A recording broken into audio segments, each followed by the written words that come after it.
महक जाता है, दिव्य गुणों के गुलदस्ते से जीवन महक जाता है, सद्गुणों के श्रृंगार से दिव्य जीवन बन जाता है, दिव्य जीवन बन जाता। Om Shanti.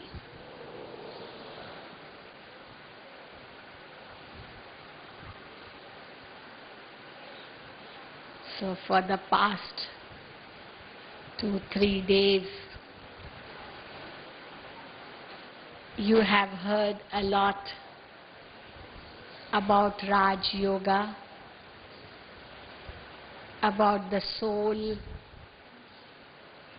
about the Supreme Soul, about the cycle of time,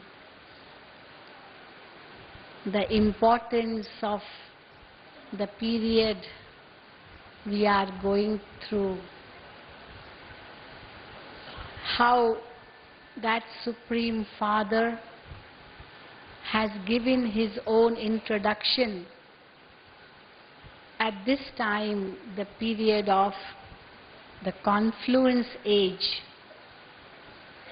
and he says, my dear children, O souls, remember me, keep your mind in me, and through my remembrance, you, the soul, are going to be purified, because only then you can come back or return to the pure world.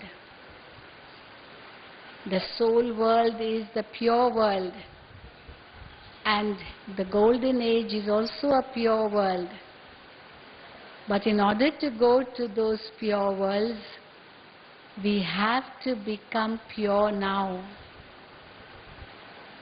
And the easiest, the best, the right method for purification is Raj Yoga.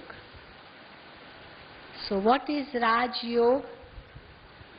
It is communication of the soul or the self with God the Supreme on the basis of all relationships with God.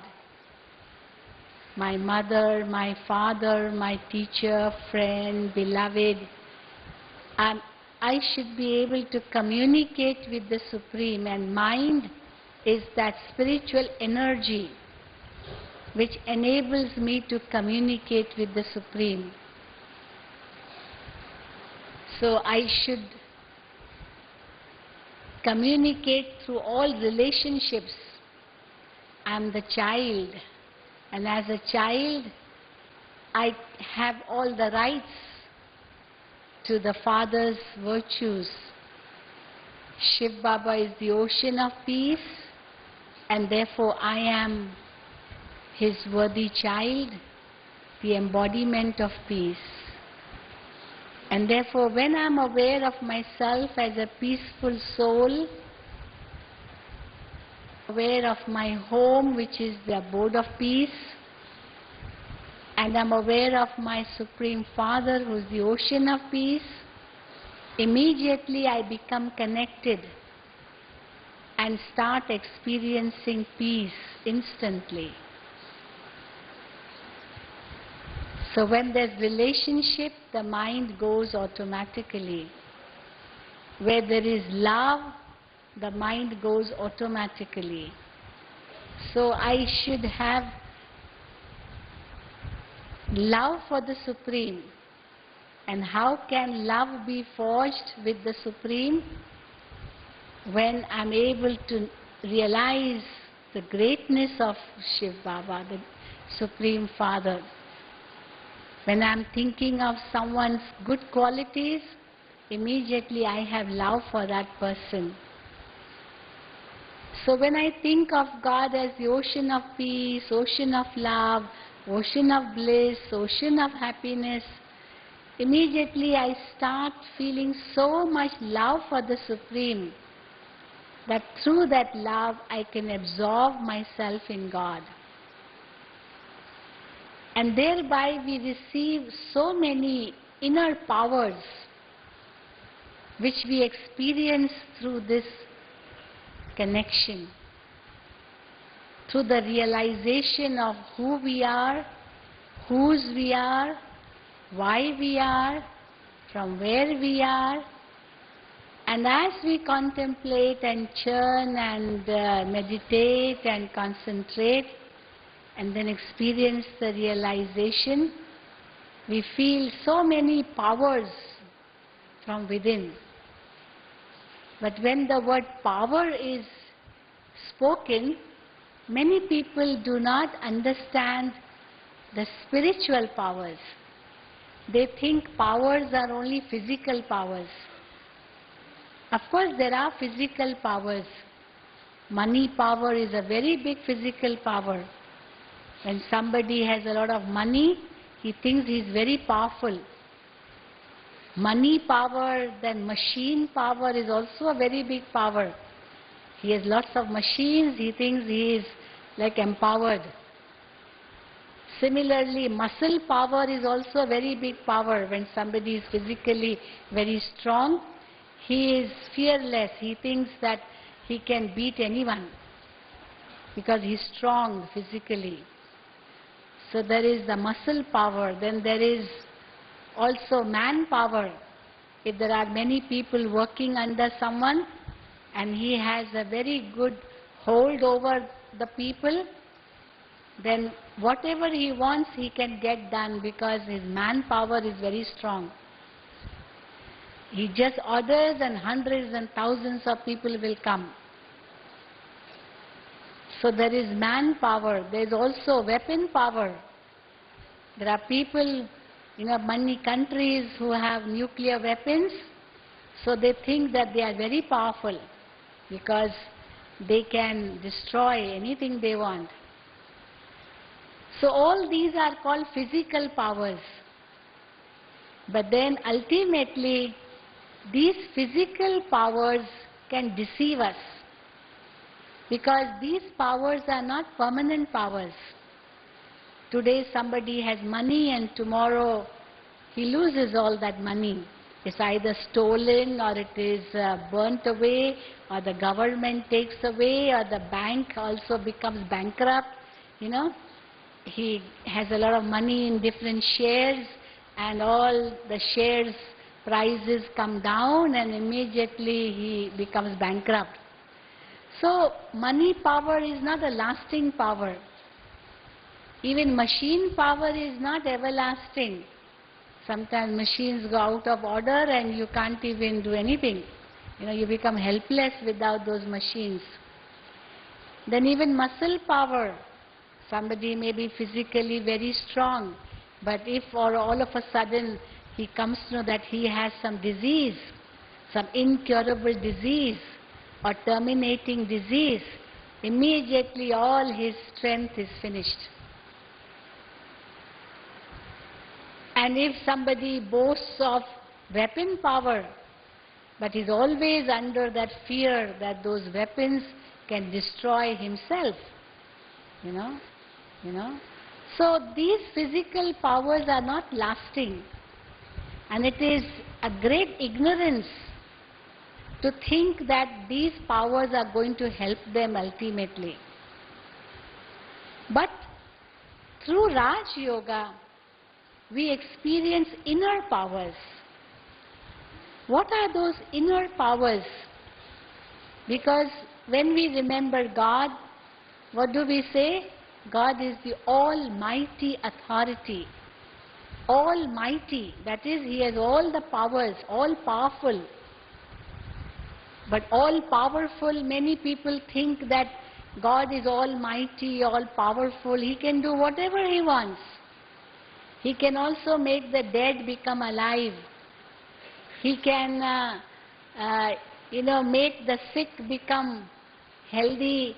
Whatever He wishes, He can do. But then Shiv Baba says, I do not interfere in anyone's karmas, because whatever one does, he has to reap for them. But yes, through my remembrance, you can get the power to tolerate that disease or that situation or that obstacle, that pain. So the greater power is the power to tolerate. That is why in Hindi the tolerance power is called Sahan Shakti, power to tolerate. There are so many such powers which are called inner powers. And once we receive these inner powers, we can become very strong internally. And if we are strong internally, we will be able to face all the difficult situations of this world easily. The greatest power is, of course, the power of truth. And power of truth enables me to overcome death. Because the greatest fear someone can have is the fear of death. You know, people have different types of fears. There's a fear phobia. You know, anything, they're just so afraid. But if you have a long list of different fears, the fear of death will be at the top. But once I practice Raj Yoga, I am able to overcome this fear of death very easily, because I am an immortal soul. Soul is called Satyam, truth. Truth is that which is never created, never destroyed. It is eternal. So I am that eternal, immortal, imperishable soul. And therefore I am able to overcome the fear of death instantly. I never die. I am never born. But yes, I, the soul, go through so many different cycles. The cycle of birth and death, cycle of karma and fruit of karma, cycle of pain and pleasure.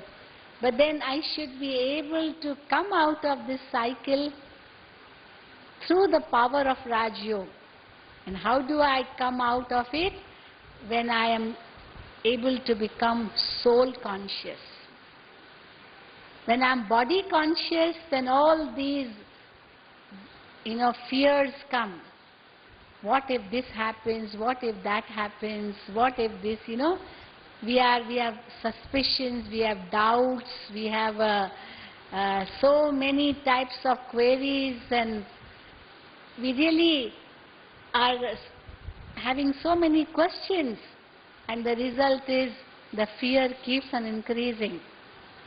But once we also have the knowledge of the drama, that this is a drama cycle, nothing in this drama is new, it's all predestined, it's all fixed, it is always beneficial.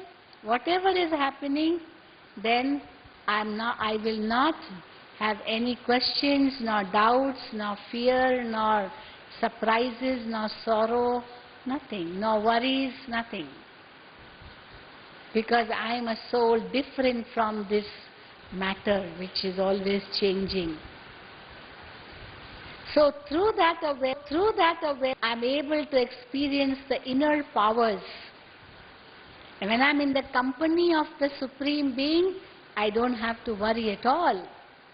When somebody is in the company of someone very powerful, then how fearless that person becomes. Because he knows that he has somebody to protect him. So God is my protector. There's a saying, जिसका साथी है भगवान, उसको क्या रोकेगा आंधी और तूफान. Even storms and and all these hurricanes and all, whatever comes through nature, it cannot do anything to me, because my companion is God. He is my protector, my savior, my redeemer, my salvager. And I never die.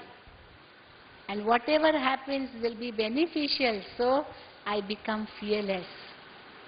So I should have faith in myself, faith in Shiv Baba the Supreme, and also faith in this world drama. And through that faith, I will become victorious. That is why the saying goes, faith leads to victory. So what are the different powers we experience, which are experienced from within? The first power is the power to tolerate. We can tolerate any adverse situation, come what may. Today people do not understand that tolerance is a power. They think tolerance is cowardice, they think only cowards tolerate. Why should I tolerate? I am not a coward. I have not done anything wrong, so why should I tolerate? And then they do tit for tat. If somebody speaks 2 words, 2 ill words, I don't just speak 2 ill words back, I'll speak 4. And then the other one will say, well, he has spoken 4, let me speak 8. Then I will say, he has spoken 8, let me speak 16. So in this way, there is arithmetical progression, 2 plus 2, 4, 4 plus 4, 8, 8 plus 8, 16. And sometimes it's not arithmetical progression what we learn in mathematics. It becomes geometrical progression. It's multiplication. 2 into 2 is 4, but 4 into 4 is 16. 16 into 16, you can understand. What happens after that? Somebody spoke only 2 bad words to me, and I get so angry that I shoot him, I kill him. Why did he say that? Okay, he just spoke 2 words. Where did those 2 words hurt you? Somebody tells me that you are stupid. And I'll say, why do you call me stupid? How dare you call me stupid? And then I get so angry, I take a gun and kill him. So what people do, they take the law in their hand. They think that they can destroy that person who told them stupid. But let me tell you, do I really become stupid because somebody tells me that you are stupid? But I do the act of stupidity by killing that person. Because what does karma philosophy say? If I kill somebody, what will be the result to me? I will also have to give up my life. Because karma says that whatever you do, you get back. For every action, there is an equal and opposite reaction. So instead of understanding that this person who has told me stupid, probably he doesn't know much about me. Doesn't matter. Where have I hurt? But if I say, why did he tell me this? How dare he thinks of himself? I feel insulted, and then that anger mounts up, and I shoot him, I kill him. I will be hanged. I will be sent for life imprisonment. But if at that time I would have just said, well, forget it. There's a beautiful saying, Ninda hamari jo kare, mitra hamara so. If somebody insults me, abuses me, talks ill of me, or points out my mistake, actually he is a very good friend of mine. He is not my enemy.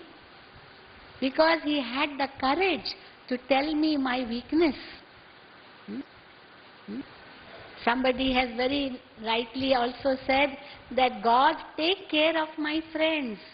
I will take care of my enemies. Because my friends may be praising me, and therefore I consider them to be my friends. But are they really my friends? Those who are praising me? Because in front of me they may be praising me, but behind my back they may be criticizing me. I never know. So those who are criticizing me in my absence or behind my back, they are worse than those who are criticizing me in front of me. Because at least I know where I am wrong. I know what is in their mind. But if somebody is praising me from the front, or inside he is thinking bad about me, then that is not real friendship. So the one who is defaming me or insulting me is better. At least he tells me that I have to correct something. I have to correct myself. So he is really a very good friend. And therefore, if I understand my weakness, I should be able to change that.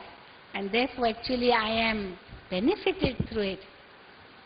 But why we feel that, why should I tolerate? Because I feel insulted. And why do I feel insulted? Because I have ego. In Hindi, the word for ego is abhiman. And when there is abhiman, there is apman. Apman means insulted. So whoever has abhiman will also feel insulted. But if I have no abhiman, I will not feel insulted because I have self-respect in me. I know that I am a peaceful soul, I am a loving soul, I am a happy soul, I am a powerful soul. And I feel sorry that for that person who tells me bad things. Maybe he is jealous about me. Maybe I have done something wrong. Maybe he is so weak that he cannot really face that situation. So how to show his anger? He shows it upon me. Very often it happens that, many wives complain that when my husband comes home, he just shouts at me for no reason.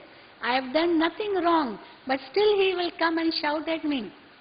But we say maybe it's not because you have done something wrong that he is shouting at you. Maybe something happened in the office and with his boss. But how could he tell his boss anything? So he kept it inside. He didn't tell anybody. But he had kept it inside, that anger. So when he came home, he bursted upon his wife. We show in a form of a vicious cycle. So, the boss scolds his subordinate. The subordinate cannot scold the boss back. So he comes home and scolds his wife. And the wife wonders, why is he scolding me? I didn't do anything wrong. But she can't scold her husband, no? Because he is much more strong. So instead of scolding her husband, she will scold the child. What to do? And the child will say, what happened? I didn't do anything wrong. Why is mommy scolding me? Now the child also gets angry, but if the child can't scold the mother back, so the child has a dog. So the child will scold the dog. And the poor dog, he has not done anything wrong. So the dog will get very angry. Then he will start wagging his tail because why does the child get angry with me? So he runs out. And in the meantime, the boss, who had scolded his subordinate, he feels, oh, I should not have scolded him like that. I don't know why I did. He must have felt so bad. Okay, I will go to his house and apologize. I will go and say sorry to him. So the boss is coming to that subordinate house. In the meantime, the dog has got angry. And what does the dog do? He goes out and bites the boss. The boss is just about to enter the house, his subordinate's house. But how does he get back for what he did? Through the dog. The subordinate did not scold him, but the dog did, because he took out all his anger on the boss, whoever came in front of him. He didn't realize I should not bite him. So what happens is that this becomes a vicious cycle. But if instead of this, the subordinate thinks, okay, maybe the boss is right, next time I will change it, doesn't matter, thank him for having corrected you, then you apologize, even if you haven't made a mistake, doesn't matter. You may say, doesn't matter, the boss's habit of scolding, doesn't matter. Okay, forget it. But supposing the subordinate comes home and scolds the wife. Now at least the wife should realize that maybe he has got some problem with the boss, and therefore he has taken out the anger on me. But if she realizes it and says, doesn't matter, it's between the boss and him. So doesn't matter, whatever he said, it didn't hurt me. If she becomes like a buffer, you know what a buffer is? In a train there are many carriages, many, coaches. So between those coaches there are the buffers. They, when the carriages shake and they come close to each other, they touch each other, the buffer is there, which is called shock absorber. Have you seen it? They absorb shocks between the two carriages when they come very close to one another or touch one another. So that is why people sitting in the carriages don't feel, otherwise all the time they will be, hurting one another or moving and falling. But they don't, because the carriages, the shock absorber absorbs all the shock between the two carriages. So we say that if I become a shock absorber, in the sense, I tell to myself, never mind, there must be some other problem. But never mind, it didn't hurt me. Maybe this person is very sad, is very, weak, very tired. Doesn't matter. Let me ask him sweetly, can I give you a glass of water? Or give him a glass of water, and that will cool him down instead of getting angry with that person. So we call this the power of tolerance. Power of tolerance does not mean that if somebody is speaking to ill words to me, okay, I can't answer back, I go and scold somebody else, or I go and cry. Usually men will take out that anger through the mouth, and ladies will take out the anger through the eyes. They will start crying. That is their weapon. They begin to cry. Now they can't cry in front of the mother-in-law or father-in-law or brother-in-law or husband maybe. So they go and cry in the bathroom. Or they go and cry under the pillow. And when they've cried and cried and cried, and then they become cool, those tears have cooled her, and then she'll wash her face and now she's okay. But why should you cry? Why do we feel hurt at all? Actually our ego is hurt. That is why we cry. And if there is no ego, it's only self-respect, that I am a soul and that one is also a soul, a peaceful soul, then there won't be any sorrow. On the contrary, I will feel all those qualities which I, the soul, possess, and the result is I will be able to share that with others. Maybe that person is very peaceless. So if he is peaceless, I should feel sorry for that person, not get angry with that person. And how will you feel sorry for that person? By sharing your peace with that person. Not shouting loudly yourself, or not crying, or not scolding somebody else. But some people say, what to do, sister? It's like, pressure cooker. When there's heat from below and there's a whistle above, the whistle is meant to remove the pressure. Because if the pressure doesn't come out gradually through the whistle, then the valve will break and the whole ceiling will get spoiled with the rice which is being cooked inside the pressure cooker. But why should that situation come at all? Why should the pressure increase? The pressure increases because the questions come in the mind. Why did he do this? What does he think of himself? What did I do? Why, what, when, how, all these questions come. And when these questions come, then the pressure mounts. And the result is sometimes we get so drained away, then there's depression. So all these are mental diseases, mental problems, result because of not having the power to tolerate. So when we meditate, we become soul conscious, we realize that we are peaceful souls, we are the children of the ocean of peace, we are the residents of the abode of peace. Immediately we become peaceful. At that time tell yourself, Om Shanti, Om Shanti. Then what will happen? Okay, I am a peaceful soul. I am a peaceful soul. Take your mind to the abode of peace. Be in front of the ocean of peace, and immediately you will feel the vibrations of peace coming to you. You will not be disturbed by that anger or be upset by somebody else. So this is called power of tolerance. And therefore we have shown a very beautiful example of power of tolerance. A tree laden with fruits always bows, and the tree which has no fruits, it's like a palm tree, maybe a very tall tree. Even if it has fruits, it's of no use because it cannot give shade to anybody, it cannot give its fruits to anybody. But a mango tree, the more the fruits, the more the tree bends. Therefore, what should we become like? A palm tree or like a mango tree? What should we become like? Palm tree or mango tree? Mango tree. Not a palm tree. Another example we give is of a coconut and a mango. A coconut is hard from outside and it is soft from inside.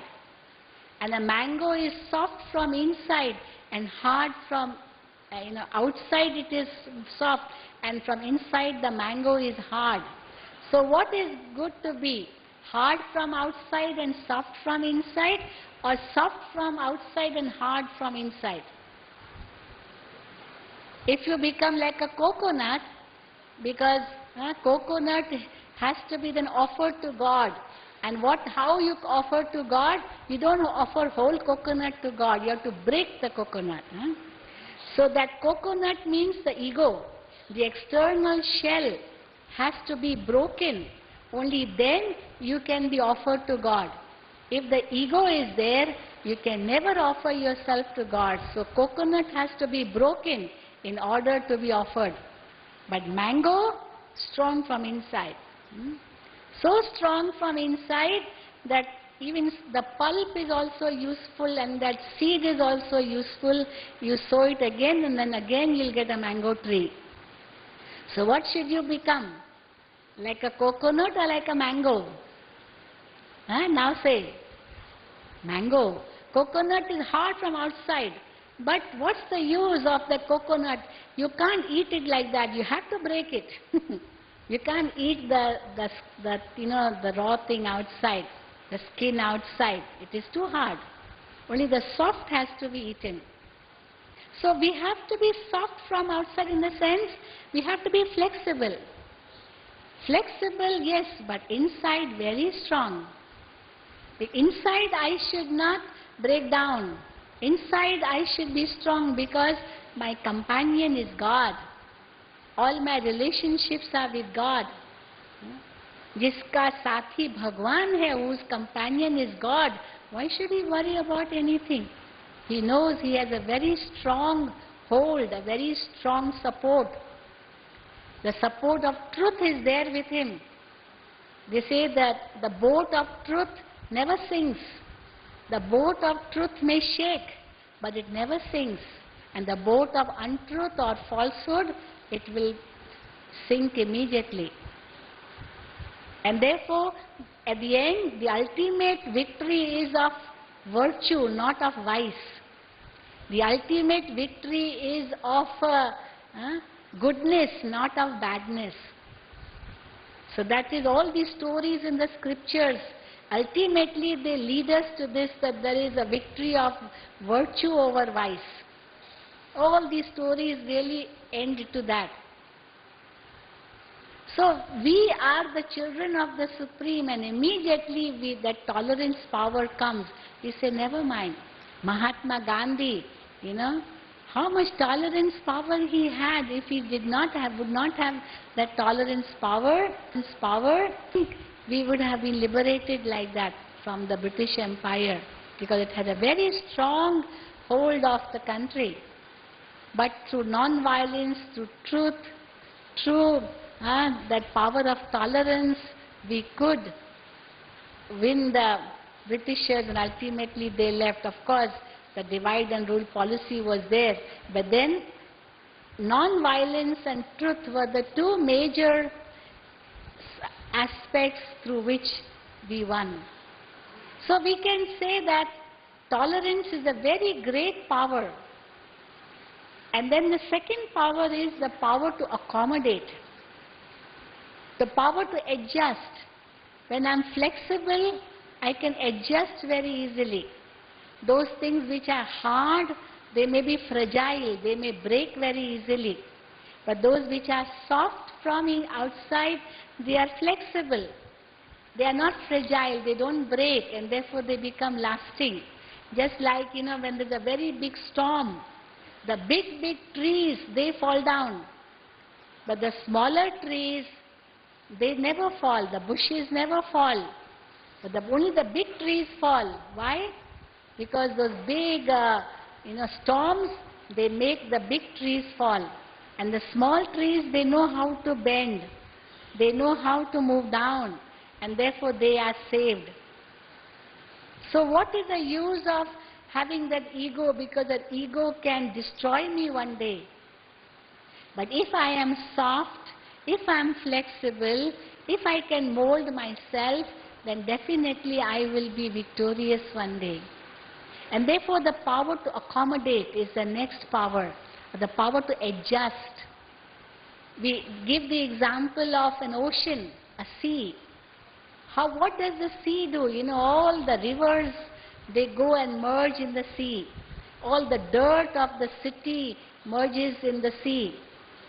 But the sea or the ocean is crystal clear. It is so clean from the outside surface.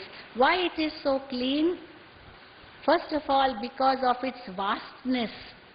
It's so huge. Secondly, because it is so deep. And thirdly, it has got this power to, if something light falls inside the sea, the waves in the sea, they just throw out that dirt or that rubbish or the light objects on the seashore. Those light objects don't keep on floating in the sea all the time. Only near the seashore they float, because it's all taken out on the seashore. So if it is something light, the waves, they throw all those light objects to the seashore. But if it's something is very heavy, then that object sinks into the bottom of the sea. So the sea has this power to discriminate between light and heavy. Light it throws out and heavy it takes in. So that is called the power to accommodate, the power to adjust yourself. You know what is good for you and what is not good for you. I have 2 ears. If something is not good for me, I have the other ear also. What is the other ear for? Take that out. If something is not good for me, take it out from the other ear. You feel as if you have never heard it at all, because it's taken out from the other ear. But if something is good for me, I should take it within. I should change myself. I should adjust accordingly. I should be proactive rather than reactive. I should know beforehand how to deal with that person so that he is not upset, he is not angry. I know what his sanskars are. If I made a wrong judgment, maybe, because of that wrong judgment, I may get a bad experience for the first time, but then that bad experience should enable me to give a good judgment later on, so that I don't have to react again. I'm proactive. I know what to do and what not to do. I'm able to be alert. I'm able to become cautious. I'm able to change myself. So these are the different powers: the power to tolerate, the power to accommodate, the power to adjust, the power to discriminate. So we have given the third power, the power to discriminate. Like a jeweler, he has a magnifying glass. So he looks through that magnifying glass at the jewel or the diamond. It has many facets, the diamond comes from a mountain, from a rock. So he knows how to give value to that diamond by cutting that diamond. Then when the diamond is cut in its proper shape with the proper facets, then the diamond begins to shine. If it is just something taken from a stone or from a rock, it will not have any value until it is cut with the facets of the diamond, and then the shape comes, and then the shine comes. So, like a jewel merchant or like a jeweler, I should be able to discriminate what is good for me and what is not good for me. What is valuable for me, what is not valuable for me. My life is more valuable for me than the money. If somebody is after my money and I start to fight with him, what will happen? He will kill me and also take away my money. But what's the use? The money is to go anyway, but he killed me also, so I lost my life as well because I fought with that person. So I have to discriminate that I better not fight. Never mind, money goes, doesn't matter. Money will come back. Life is more precious than money. But if somebody is after my character, if I don't give him my character, he may kill me. I'll say, never mind, I will die, but I will not give up my character. Because my character is more important than even my life. Now this is where we discriminate between what is good and what is not good. What is, more important and what is less important. My character is more important than my life. My life is more important than my money. That is why the saying goes, if money lost, nothing lost. If health lost, something lost. And if character lost, what happened?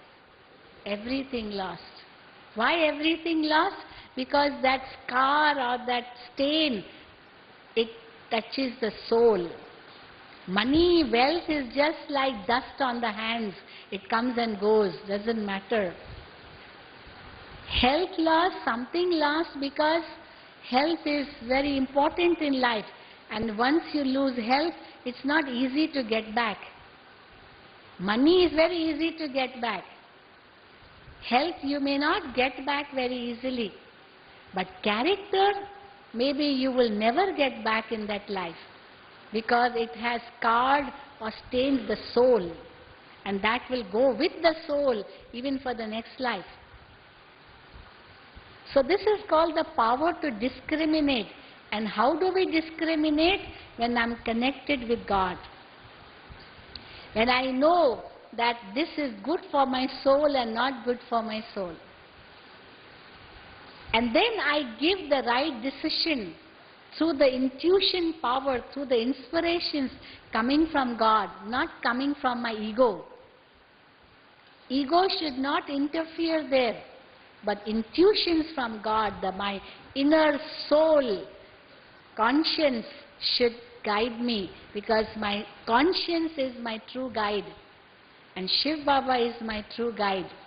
But when will I be able to take the message from my conscience, from my guide Shiv Baba? Only when I am able to give up my ego and become soul conscious. I tell myself, Shiv Baba, I'm a soul, I'm coming to you. Baba, I surrender this problem to you. And now you have to take care of it. You guide me. And you will see how the answer will come to you. I should not have any selfishness within me. I should not have any desires in me. I should not have any ego in me. Only then I will be able to receive the right answer from God. And that will work. And I'll be able to do the act accurately. So this is called the power to decide, just like we show a scale. The scale shows only the weight. So if I am soul conscious, if I am God conscious, if my mind's that needle is upright and I am unbiased, I am, then my intellect will give me the right guidance in Shiv Baba's remembrance. It's a beautiful feeling how we are actually moving forward through our conscience, not through the body consciousness, not through the ego. Ego will bring my downfall one day. Though today I may rise, My ego is there and I'm proud of all my achievements. I may be rising, maybe at the cost of others. I may be rising. But if I'm not taking blessings of everybody, one day I will definitely fall. I should rise with the blessings of others, not with the curses of others. If I try to make people fall down and I rise, I will be cursed. I will not be blessed. And those blessed curses will never ultimately give me the true happiness. And therefore, my real success will never be that. Success is when I'm really contented within. Success is when I'm really happy within. Success is when I'm blessed by others. So all that is the real meaning of success. And therefore, these powers come through Raj Yoga meditation. When I become soul conscious, I'm able to tolerate, I'm able to accommodate, I'm able to then discriminate, I'm able to decide, and then the fifth power is the power to face. The power to face that situation. I should not be afraid to face the situation. I give you an example, there are so many families. In India, it's so sad to get such news when we hear of bride burning cases. Young brides, they go and commit suicide, or they are burnt to death by their in-laws. Why do they do that? Because they tolerated too much. They accommodated too much. They never complained. They never told their parents also. Nothing they told to anybody. They tolerated. Maybe for dowry, the mother-in-law, the father-in-law, the husband, they're all asking. And the daughter cannot tell her parents because she knows her parents can't afford. She can't even tell them because she knows that they will feel very unhappy. Then, so she accommodates. But it is very wrong. Because again, we have the power to discriminate and decide. If I accommodate and too much, tolerate too much and don't decide or don't really realize what the consequences of that will be, it is going to ruin everybody. Because if I commit suicide, maybe it's a very big sin. Okay, if my in-laws kill me, they burn me. Today it's a very big law that if in any house there's a bride burning case, all the in-laws, father-in-law, mother-in-law, brother-in-law, sister-in-law, even husband, all are put into prison. All are put into jail until the case is taken up and many things happen. Till then they have to be in the jail. And that poor lady, she is dead, she is gone. And then later on when there is a case, there is no witness because she never told anybody. She never complained that her life was being threatened.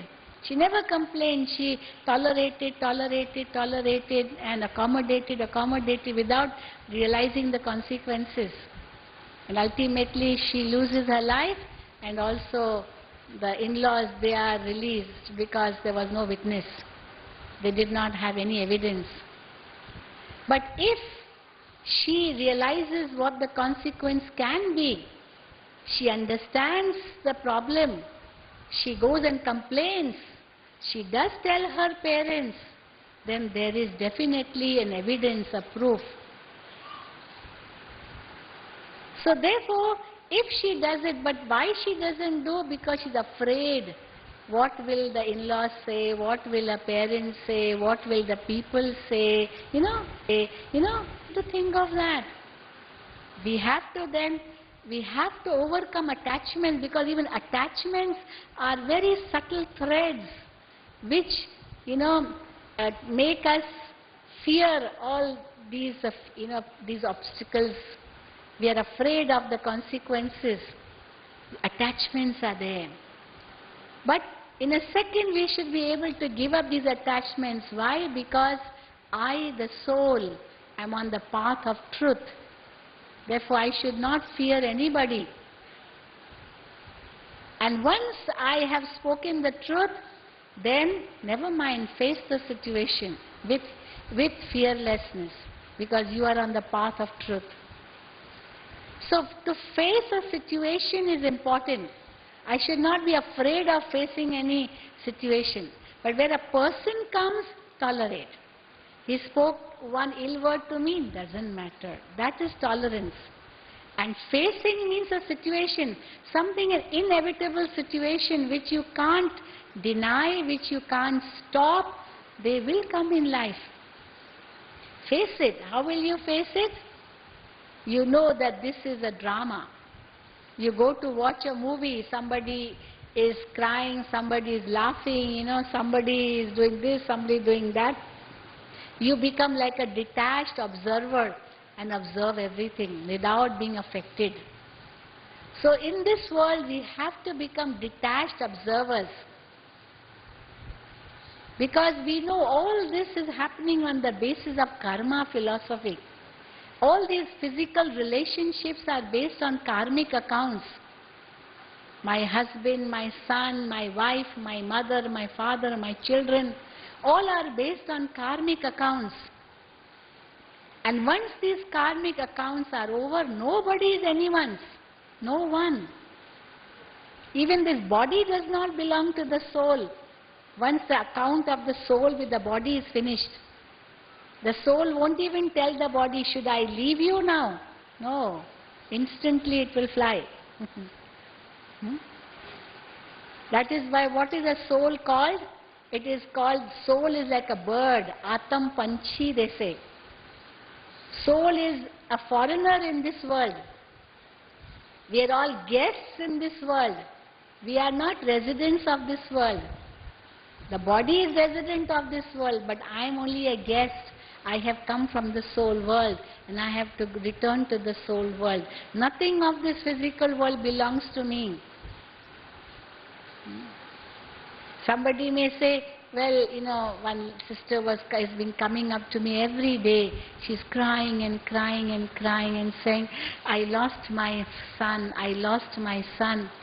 I said, okay, don't cry. Her son must have died.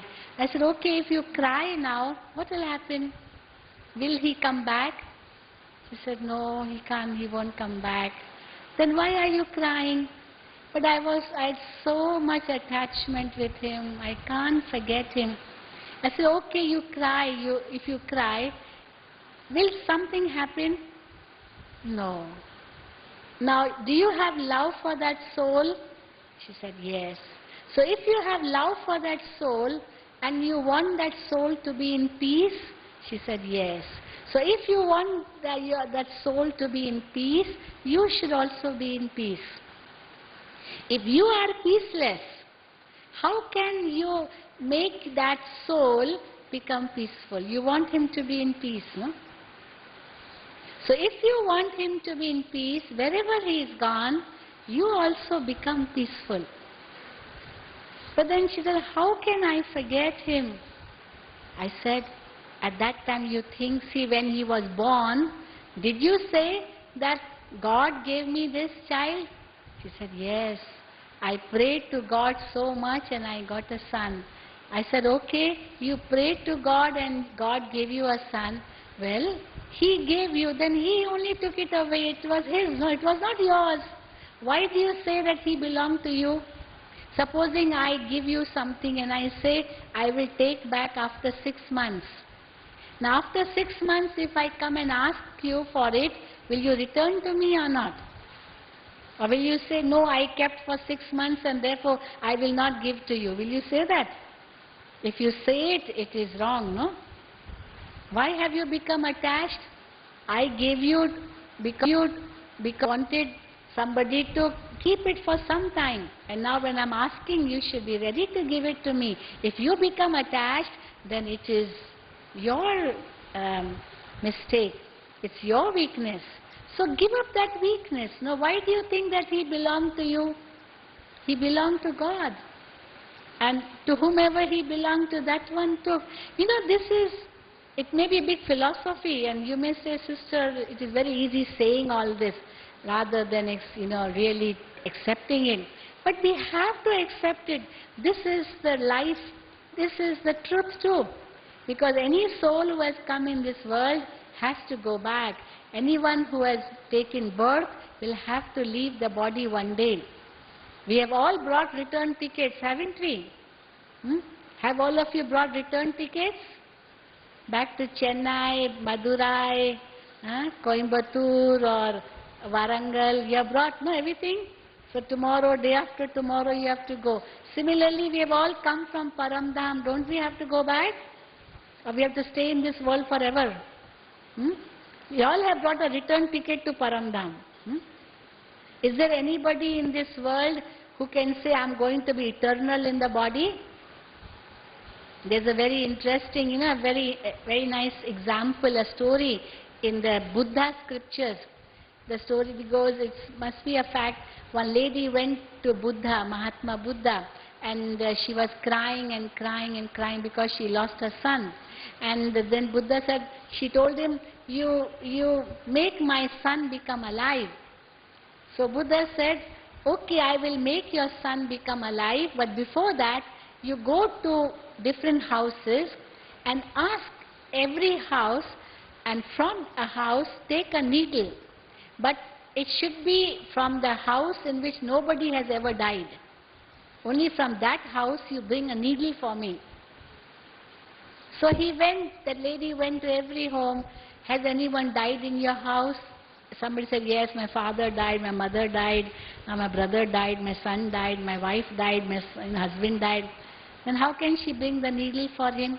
Ultimately, she came back without the needle and said, I couldn't find any house in which no one has died.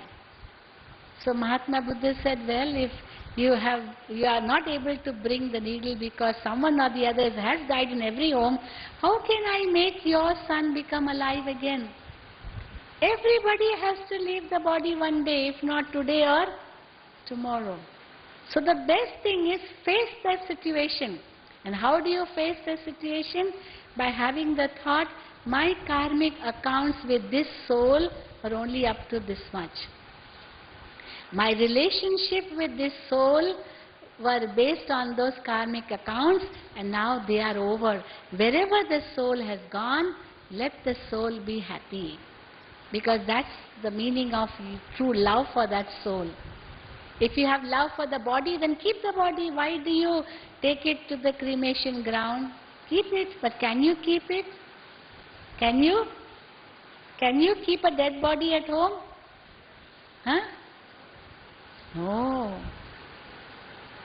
The 5 elements have to mingle with the 5 elements. You have to give away. You have to say goodbye to the 5 elements. And therefore, when we realize that all my relationships are with God, my mother, my father, my teacher, my friend, my beloved, then I'm playing a role in this drama, and all are playing their specific roles, and once the role is over, nobody is anyone's. This is a bitter truth, but we have to face this bitter truth, and we can face it only when I am not having any attachment with anyone. Love is very good, but attachment can lead to a great sorrow. So let the attachment be with God. Love for everyone else. Not love for everyone except one. Even that is wrong. I love everyone but except that person. No. Or I love no one except this one. Well, if I love no one except this one, well, that is not real love. That may be attachment, that may be sex lust. Love is for all. You sow the seed, you water the seed, the water will go to the whole tree, not to one part and not to the other, and not to the other. So this is the power to face the situation. And then comes the power to cooperate. A very big power. People say, nobody cooperates with me. Nobody cooperates. No one helps me. I have to do all the work. No one helps me. Well, we say, this can't be an excuse. I should ask myself, do I help anyone else? If I help someone, that one will automatically help me. Maybe I also don't help. And therefore, how can I expect the other one to help me? Many people, when they come here, they question, how do you all run this organization? Once one gentleman came to me and said, Sister, can I ask you a personal question? I said, ask. Nothing is personal here. There's no privacy anywhere. Did you read anywhere? Private, anywhere? Did you read? No private and nobody's name anywhere. No chair, table has any name, nothing. So he asked me, Sister, can I ask you a personal question? I said, well, you can. There are no personal things here at all. Everything belongs to God. So he said, but just a small question. I'm very inquisitive. You also are so many sisters living here. Don't you ever fight? Don't you ever fight with each other? And I smiled. I said, why people fight? For two reasons. Even at home, mother-in-law, daughter-in-law, sister-in-law, or even brothers, why they fight? In a family should have so much love for one another. But why are there fights? For two reasons. One reason is, this is mine, this is yours. After the father dies, the sons are separated. They separate business because the father himself separates them because he's afraid that after I die, they start fighting among themselves. So when he's alive, he separates all the sons so that they don't fight after he's dead. But if, for example, he could not separate, then after he's dead, the brothers start fighting for property. This is mine, this is yours. Okay, the Lord decides how much each one should get, and then they draw a very big wall. You don't come in my house, I won't come in your house. So brothers become like enemies of one another, because this is mine and this is yours. So fights happen because of mine and yours. But if the thought is, nothing is mine, nothing is yours, everything belongs to God, then will there be a fight? Will there be a fight? Will there be? No. So this is what we do here. Everything belongs to God, nothing belongs to me. We tell ourselves every day, I am a soul, so when I came in this world, I brought nothing. When I go back, I will take nothing, so nothing belongs to me. And the second reason why we fight is because I don't want to change. I want the other person to change first. You change first. You say sorry to me first. You speak to me first. You come and apologize first. Why should I? So it's like those, dry bamboo sticks in a forest. When there are dry bamboo sticks, it hasn't rained for a long time, the trees become so dry. Especially the bamboo trees, they have a lot of friction in them. And then when a strong wind is blown, the bamboo trees, what they do, they rub one another. And when they rub each other, there's a big fire. And big forests, they catch fire because of the dryness. So in families too, there are so many broken homes. Why? Because I don't want to change. And they become adamant. And therefore Shiv Baba says, let me change first. Can you all make this promise to yourself? Let me change first. If I change, the world will change. I have this capacity to change myself. I can't change anybody else, but I can definitely change myself. And if I do it first, I will win the award. This is the beauty of changing the self. So this is called power of tolerance, of cooperation. And each one, if he gives a finger of cooperation, we can change the whole world. Many people say, how can we change the world? If I change, how will everything change? We say it is not difficult. You just change yourself, and through your change, your family will change. Try it. That family thinking will change because you have changed.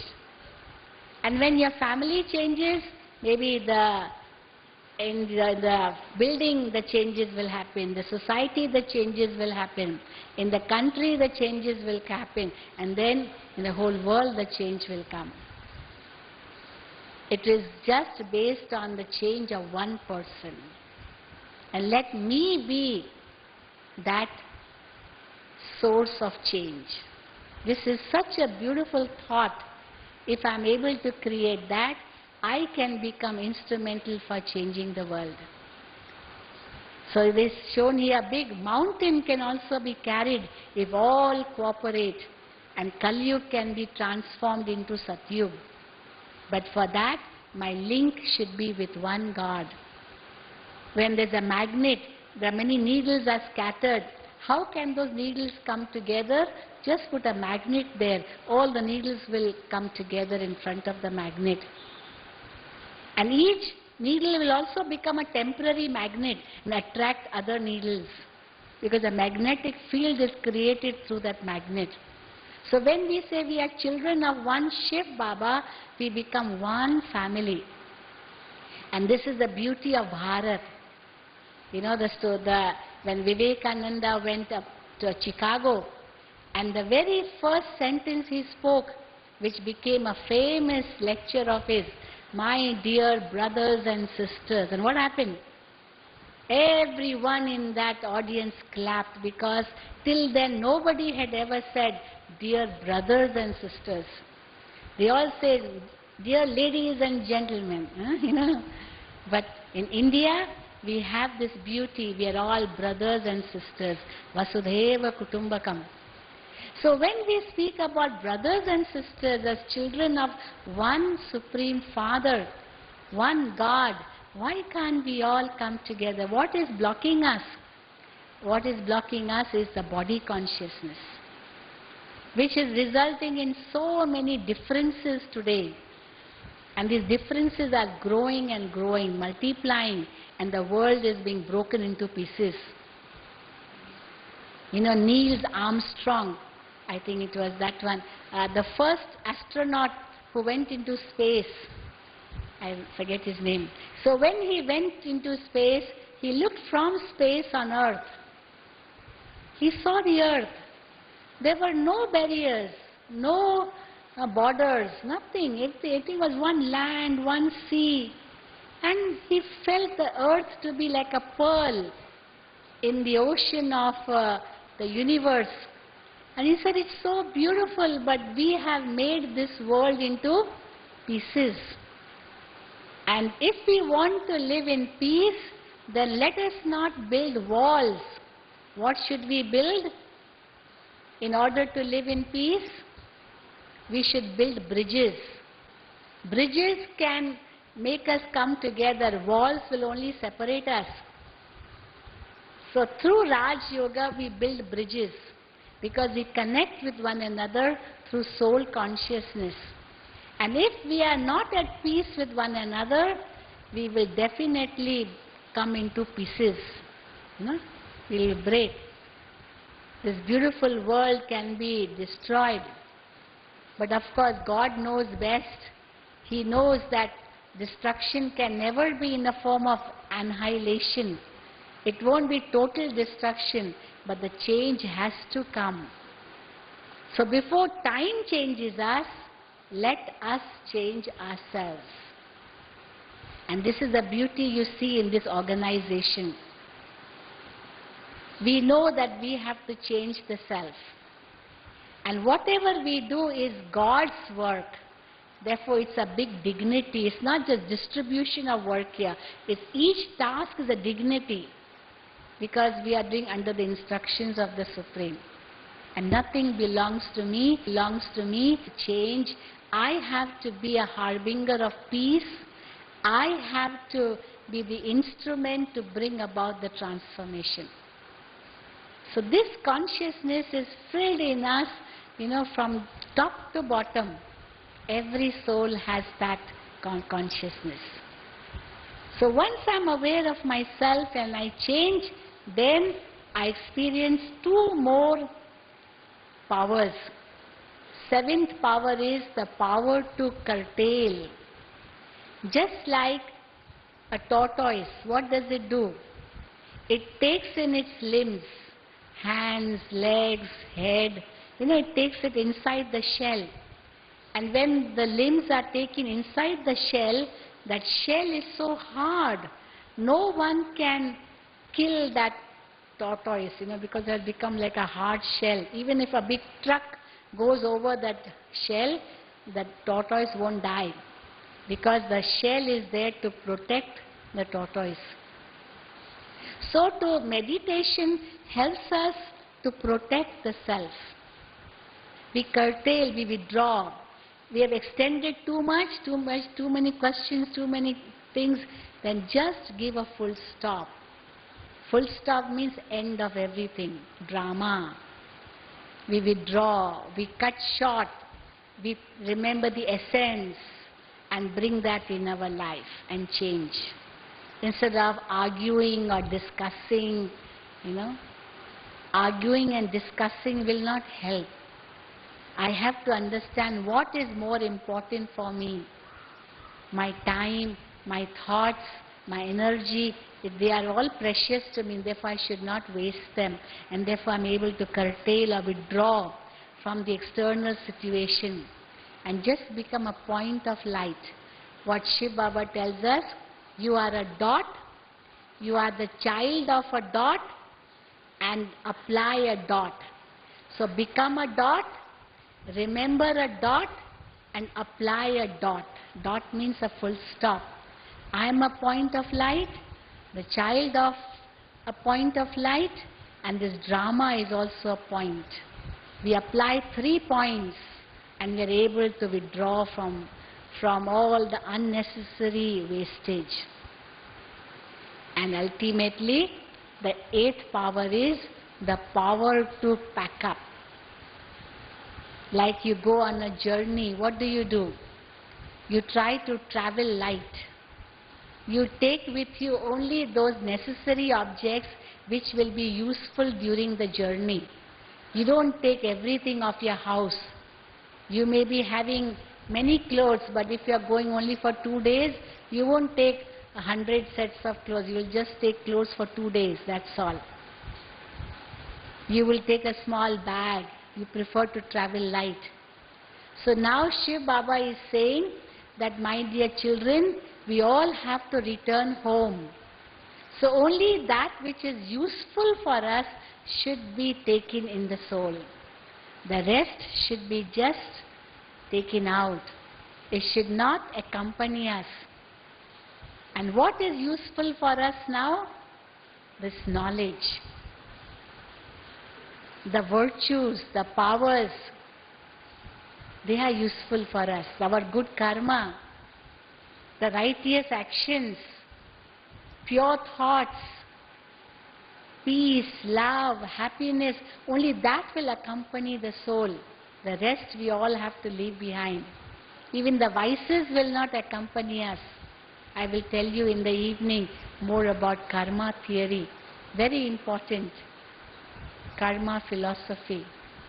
So once I know myself, I know the Supreme, I know this time through which we are passing, I know what I have to do now, then I will be able to withdraw and pack up and take in the knowledge, the virtues, the powers within me, and thereby finish all my karmic accounts so that I can return home peacefully in a light state without any burden of the vices of sorrow or unhappiness in life. And in this way, we make this life also worthwhile and our future lives also become elevated lives because we have done the good karmas which we will carry with us. Yes? So these are the 8 powers which we experience through Raj Yoga. Now each one should ask himself, do I have any of these powers?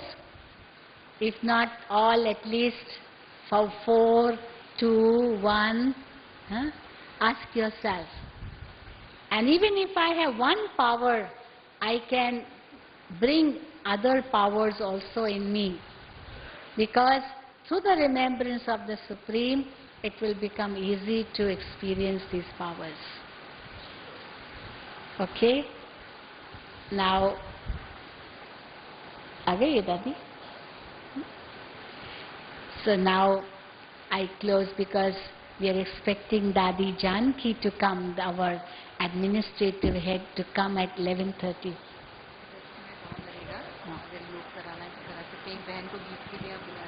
हाँ, so पहले 5 minute योग. So let us